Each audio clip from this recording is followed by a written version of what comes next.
Assalamualaikum warahmatullahi wabarakatuh dan selamat sejahtera. Okay, today we're going to continue with LO 11.2. So, kat sini aku nak perkenalkan korang dengan yang modulus. Sebelum ni aku dah tunjukkan korang equation bagi yang modulus. Yang modulus Y is equals to stress over strain is equals to F over A over elongation over L0. Okay, so ini dia punya equation lah, kan, bagi yang modulus. So define yang modulus. So define yang modulus aku dah tulis kat tepi ni lah. Ni kat tepi ni, ini macam mana nak define dia lah. Okay, so define ni biasa tak jumpa dalam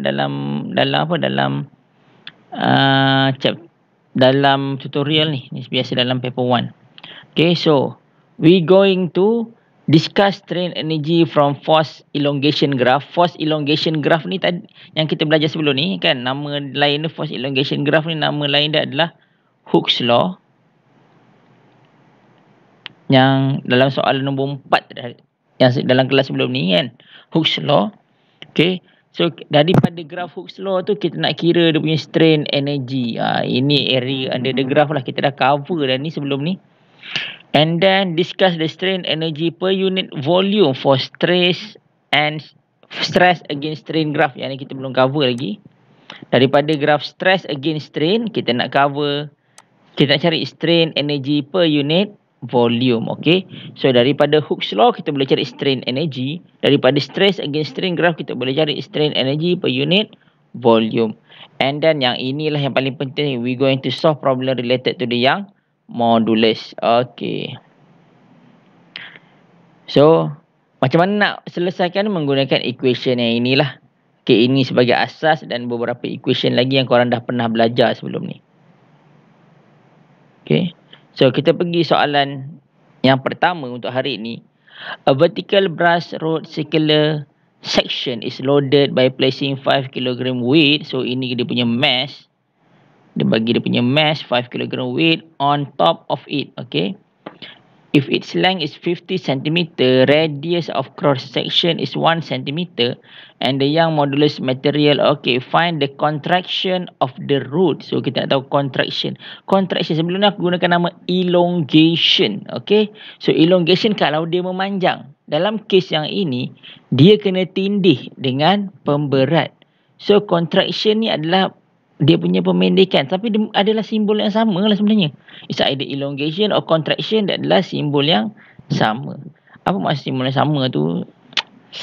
Kan? Okay, kau ada kau rasa macam weird kan, kau tulis dulu. Okay, kau ada mass. Alamak. Kau tulis Z. Okay, dekat sini dia bagi kau mass. Mass sama dengan 5 kg. Okay, and then dia bagi length sama dengan 50 cm. Alright. Tukarlah kepada meter. Okay.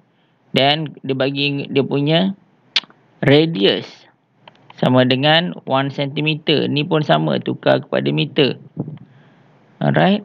And then dia bagi yang modulus. Okay, Y sama dengan 3.5 times 10 to the power of 10 Newton per meter square. Okay, ni yang modulus Y. Okay, so kita gunakan formula bagi yang modulus. Y is equals to stress over strain. So is equals to F over A bahagi dengan elongation over Z over L0. So nilai L0 kita dah ada. Okay, kita dah ada L. Alright. Kita juga boleh cari area. Area kita boleh cari sebab ada radius ni. Okay. Dan force pun kita boleh cari sebab kita dah ada dia punya mass. Okay, force is equals to mg. Force is equals to mg. And area is equals to pi r squared. Okay. So substitute, korang cari nilai E.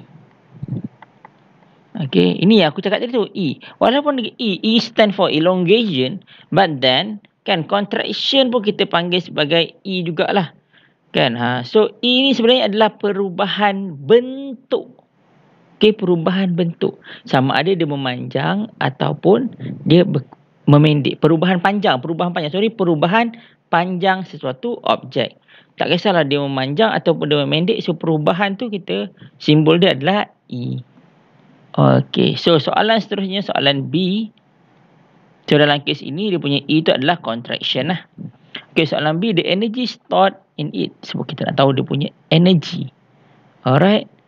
So energy is equals to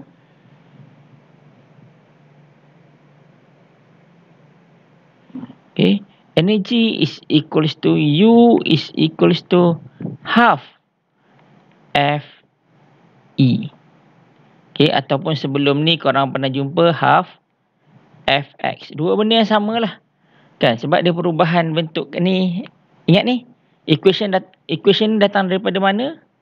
Kan, half Fx ni masa kita belajar chapter 5. Chapter 5 kita belajar tentang elastic potential energy.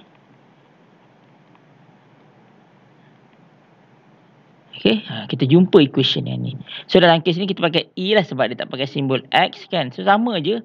Dua-dua benda sama. So kita substitute masuk. Nilai dapat jawapan. Alright. Senang kan? Senang sahaja. Kita pergi soalan seterusnya. Question number 6. Alright. So kat sini aku bacakan. Kita ada length 1.5 meter. Diameter. So diameter dalam ni kita kena cari radius. And need to convert into SI unit.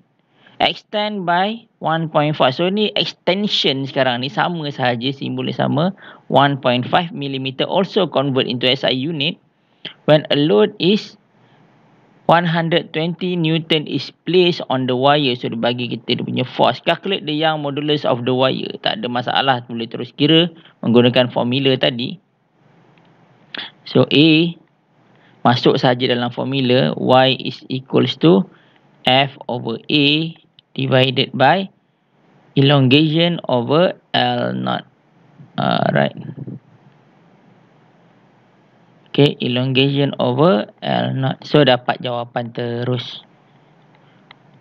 What the extension would a load of 85 Newton produce? So right now you already have the Young modulus from the question before. Nilai Y dah dapat. So korang gunakan formula yang sama sahaja. Use the same formula. But right now you want to find the value of E. Sebab kau dah dapat nilai Y. Nilai Y ni constant. So dia takkan berubah. Yang modulus for the same material is the same. Kan dia constant. Dia takkan berubah. And lastly, question C. What is the strain of the wire with a load of 85 Newton? So tadi kita dah ada elongation dia. So strain. Elongation tadi kita dah ada. So strain is equals to elongation over L naught. So kau akan dapat jawapan. Senang sahaja. Tak menjadi masalah kan? Right. So that's all untuk question number 6.